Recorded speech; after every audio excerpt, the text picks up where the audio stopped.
So I'm so excited for this conversation, and I would love to start. Your book just came out, I know, The Deepest Well, and there's a story in that book about someone named Diego. And I'd wondering if we might begin by just telling us a little bit about that experience, and also the inspiration that kind of brought you into this area of understanding trauma, and how you kind of entered in this whole field. Yeah, it was a really interesting path for me. I did my training as a pediatrician, and also I have a master's in public health. And when I finished my residency training, I really wanted to put my skills to use to heal communities. And so when I finished my residency, I came to work for California Pacific Medical Center, which is one of the biggest hospitals here in San Francisco. And together we opened a clinic in one of San Francisco's poorest and most underserved neighborhoods called Bayview Hunters Point. And you know, I was there doing all the things that I had been trained to do, you know, giving immunizations and doing nutritional counseling and all of these things, you know, all this stuff I learned in medical school. But there was one patient, Diego, who I think I was noticing in my patients a disturbing trend. And it was kind of at the back of my mind, this idea that the adversity that we experience in childhood could have anything to do with our health, right? Because I didn't learn anything about that in medical school or residency. And then Diego was really the patient who stopped me in my tracks and forced me to listen to that little voice at the back of my mind. And he was a 7-year-old boy, or he is, I mean, he's not 7 anymore, but he's a 7-year-old boy, and he came in to see me because his teacher told his mom to bring him in to see me for ADHD. And she said, you know, he needs Ritalin, take him to his doctor. And when I saw him, I noticed a couple of things. One, he was having behavior problems, but he also had, you know, asthma. He also had eczema, like the, you know, sensitive skin and skin rash. And he also was really little, just itty bitty. In fact, even though he was 7, his height was average for a 4-year-old. Wow. And when I did what I was trained to do, when I did a thorough history and physical, and I asked Mom, when did you notice these behavioral problems start? What she told me, you know, after she became very tearful, and I had Diego and his little sister go into the waiting room with my staff, and she told me that his behavioral problems started after he experienced a sexual assault when he was 4 years old. Wow. And as I started to put all the pieces together, it was this idea that, okay, as a doctor, I can look at all of these things separately, right? His growth failure, his asthma, his eczema, his behavior problems, or I could try to understand if there was an underlying cause. And in this situation, the trauma that he had experienced was actually the underlying cause of all of his health problems. Wow. But that was not accepted at all at that time. How did you negotiate or navigate something that the medical community has yet to accept? Well, a whole lot of data. So, you know, it's this interesting thing. As a doctor and as a researcher, it was really important to me to meet my colleagues where they are, right? Rather than trying to tell them to come all the way over here, it was really important for me to make sure that I was doing an incredibly rigorous job looking at the science. And, you know, what I found when I dove into the research was, there was this study that was done by the CDC and Kaiser Permanente, and they asked 17,500 people about their history of childhood adversity. And what they found was that, number one, most people had experienced at least some significant childhood adversity, 2/3 of the population, right? And for those who did, they looked at 10 categories of adversity, and for those who experienced 4 or more, their risk for 7 out of 10 of the leading causes of death in the United States of America, right? Like heart disease, stroke, cancer, chronic lung disease, Alzheimer's, suicide, right? Was dramatically increased. Wow. I'm not talking about a little bit, I'm talking about like double the risk for heart disease, double the risk for cancer. Based on childhood adverse Based experience. on childhood adversity, yeah. 1.5 times the risk for diabetes. I mean, it was not small. Right. Yeah. And so you've been a pioneer in making this more public. How do you see us moving forward with this acknowledgement that so many children face adversity and trauma of different kinds, some quite severe? But my guess is, like, I feel like I've experienced trauma, even though if you ask me what that experience of trauma was, I might tell you, and you're like, you weren't in a war zone, you weren't abused in these ways. But there's a feeling of having been impacted by events, and those events kind of being held in the body. Yes. And I'm wondering, how do you see, as a culture, we can begin to acknowledge the pain that we have and begin to create communities and situations where that pain can not only be acknowledged, but potentially be healed? Well, one thing I think that's really incredibly powerful for me was really approaching this from a standpoint of looking at solutions, right?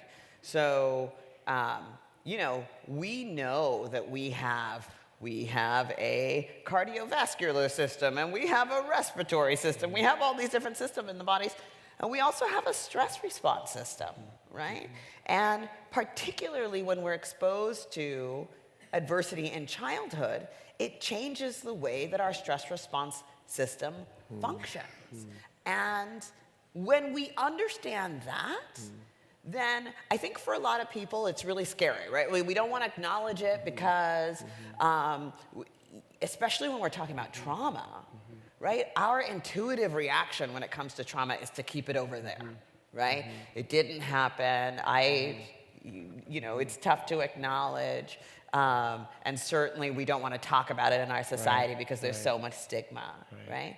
And I'll tell you, when I read all of the research about how childhood adversity affects our health, for me, it was so powerful. It was hopeful.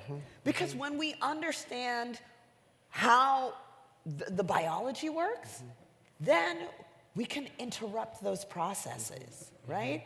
And what all of the research shows us is things like safe, stable, and nurturing relationships and environment are healing. And I'm not talking about healing it made me feel better. Right. I am talking about literally, like, my team at the Center for Youth Wellness did this huge study looking at randomized controlled trials that looked at the impact. And what they found in one study, for kids who experienced maltreatment and they were in institutionalized care, right? When they were randomized into high-quality nurturing environment, literally what we saw was changes in brain structure measurable on MRI. Wow. Just through changing the physical environment. That's exactly right. Wow. Right? Wow. For these kids, and it does make in this case, they were looking at kids who had experienced that before age 8, and then they did the MRI at age 8. And what was nuts was that not only did they have changes in the brain structure, but the kids who had gotten this high-quality care, their brains looked like kids who had never been maltreated. Wow. It self-healed, or it...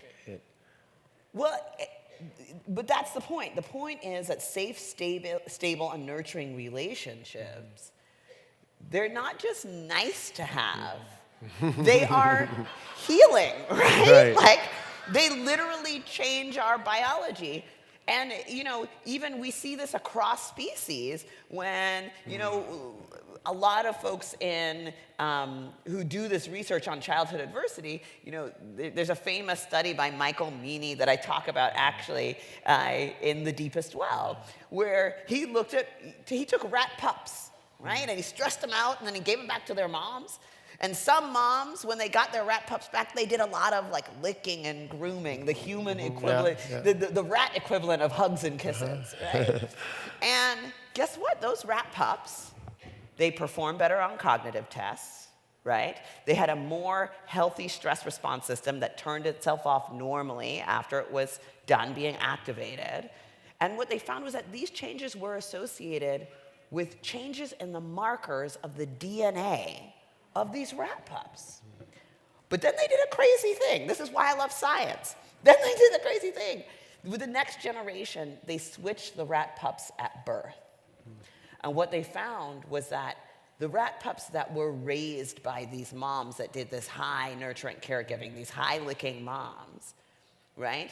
Even though they were genetically from moms who didn't do that, being reared by high-licking moms, they performed better on cognitive tests.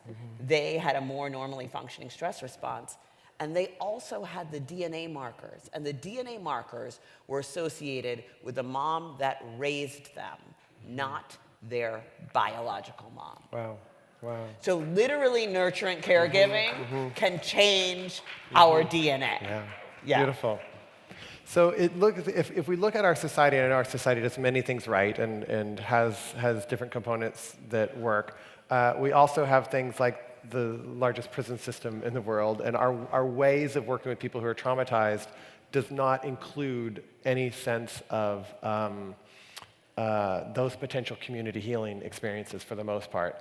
And so it feels like we've modeled a society. I don't want to get too much into this. It seems like we've created a society that makes which doesn't understand or incorporate that intelligence whatsoever, or that understanding, because I think we'd have a much different social system. We'd use our resources much differently.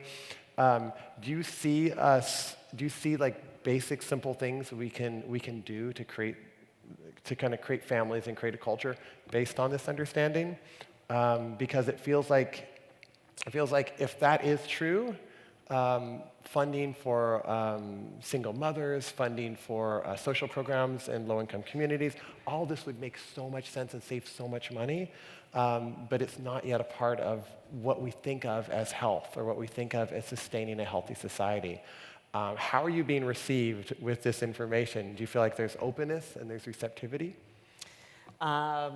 There is, but the thing that I would say in terms of what we all can do to be part of advancing a society that is that reflects this understanding.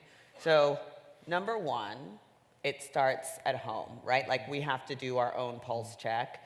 We have to understand and be reflective of how whether we've had our own experiences of adversity and how that's impacting our day-to-day, how we show up, and what we are doing. Unfortunately, in The Deepest Well, one of the things I do is I talk about is, what are some of the interventions that we can do for ourselves, right? Things like, a regular mindfulness practice, things like regular exercise, certain types of diets that help to improve, neuroplasticity, reduce all the inflammation that's associated with early adversity and all of those types of things. So that, I think, beginning with that, I think is really important. And then what feels really powerful, the next piece is raising awareness. Back in the day, right, we used to do, in every society, we used to do crazy stuff, right? Like, when people had mental illness, we'd be like, oh my God, they're so scary, we're gonna lock them away. We had them in sanatoriums. And then we figured out, oh my goodness, you know what, this is an illness, right? Like, it's mental. And we still don't have parity in our care of mental illness, but the idea as a society is like, okay, we've agreed that this is a health condition, so you can't just put people in sanatoriums, right? And people can be helped to some degree. That's exactly right, because there's an opportunity for intervention. I do believe that in our society right now, like for example, if you were to look at the percentage of people in our justice system, especially in our juvenile justice system, who have a history of significant childhood adversity, we may recognize that our society right now seems to be doing something very similar to the sanatorium practice. And the idea of, wait a minute, for folks who have high doses of early adversity, that can impact their neurologic function. It can impact their impulse control. It can impact their executive functioning, all of these things. And there's something that we can do about that. Yeah. And we can do, number one, everyone, y'all, get out there and advocate routine screening for adverse childhood experiences. Right now, only 4% of pediatricians in America are regularly screening for adverse childhood experiences, right? That's nuts considering all of the health implications. And then we can begin advocating for resources to do the things, the early intervention programs, mental health services, family supports, two-generation interventions. All of these things can significantly improve outcomes. Great, beautiful. And can you say about your own, I know there's some level of personal experience you have here, and you also have your own meditation practice. Yeah. How do you, can you say a little bit about your personal experience and also how you maintain your own kind of well-being as you write and do book tours and be involved and show up at conferences? How you kind of are exploring tending out. You have 4 children. Yes, yes. Listen, when we're talking about 2/3 of Americans who have experienced some type of childhood adversity, we're not talking about them. We're talking about us, right? And so for myself, and it's something that I talk about in The Deepest Well, putting this science into practice is really about, living better every day. I mean, I've just been on a crazy book tour, and coming back, I was in the middle of my book tour, and I was like, I need to be making sure I do my meditation twice a day. Like, I cannot let it slip. Because for me, the more busy I am, the more important it is for me to be centered and being connected and actually practicing what I preach in terms of, all of the intervention. And there's so many different questions. I know our time is short here, but what is it that, so The Deepest Well is available now, that you can get it, actually it's in our bookstore, you can also get it on Amazon. What is it that moves you now? Do you see that there is enough understanding of what actually heals trauma? Yes. I know you had mentioned there's certain practices that help to heal trauma over time. Have you found that there's certain things that are particularly beneficial for people who are out there who are like, wow, I actually feel like I've been through something. I'm one of those 2/3.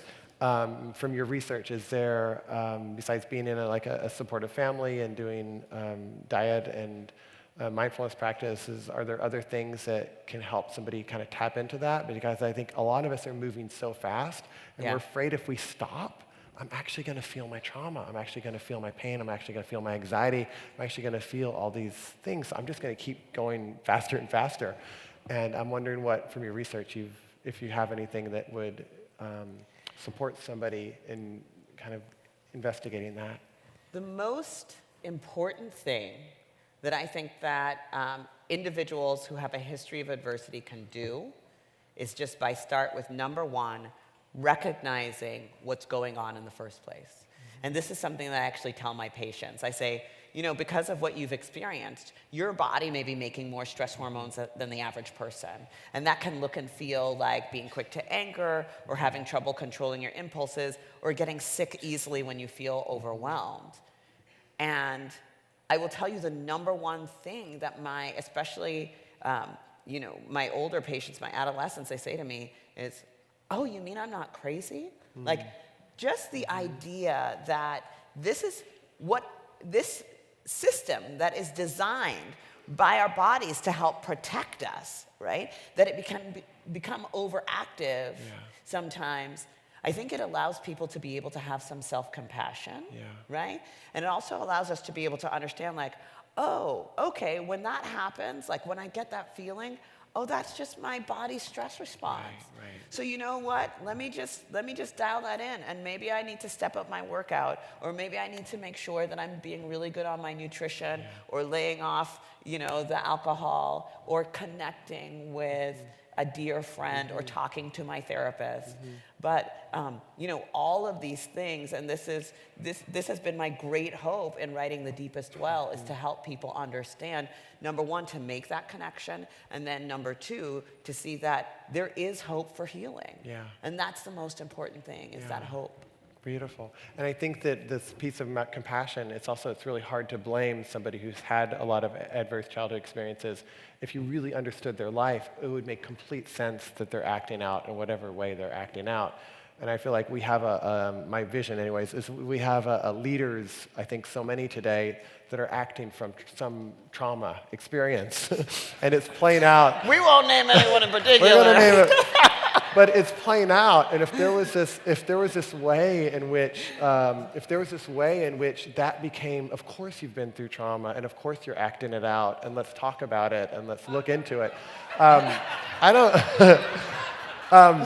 That if your work was understood, that we would birth a whole new generation of people who could actually speak to that. Well, we're laughing about it, but we're understanding that when we have leaders who have difficulty with impulse control, right? Yeah. When we have leaders, right, who really are coming out of this reactive place, and their executive function is not engaged, right? Like, we need as many people in leadership positions using their prefrontal cortex as possible, right? Yeah.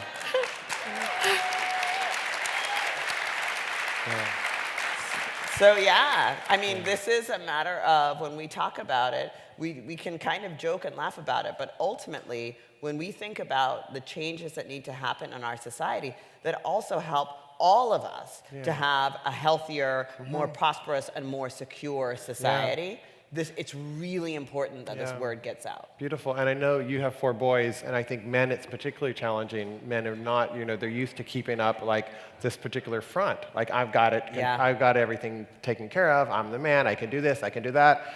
And for there to be a healing and a vulnerability and understanding of the dimensions of pain that still exist, and joy. But it feels like that, if we can support that process, and I know your book is a big step in doing that, to me that's just such a positive thing. And almost like, I don't know if there's a way we can survive for a couple more generations without that understanding. Because I'm afraid we'll keep kind of creating conditions where there's all this attraction towards leaders that embody something completely different. So I want to thank you for your work, and thank you for coming. And if you want to get the book, it's available.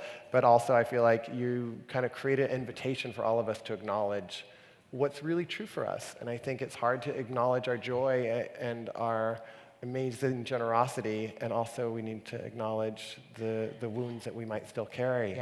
And together we form a humanity based on all of it, and not just taking out parts. So thank you so much. Thank you. Thank you so much for having me.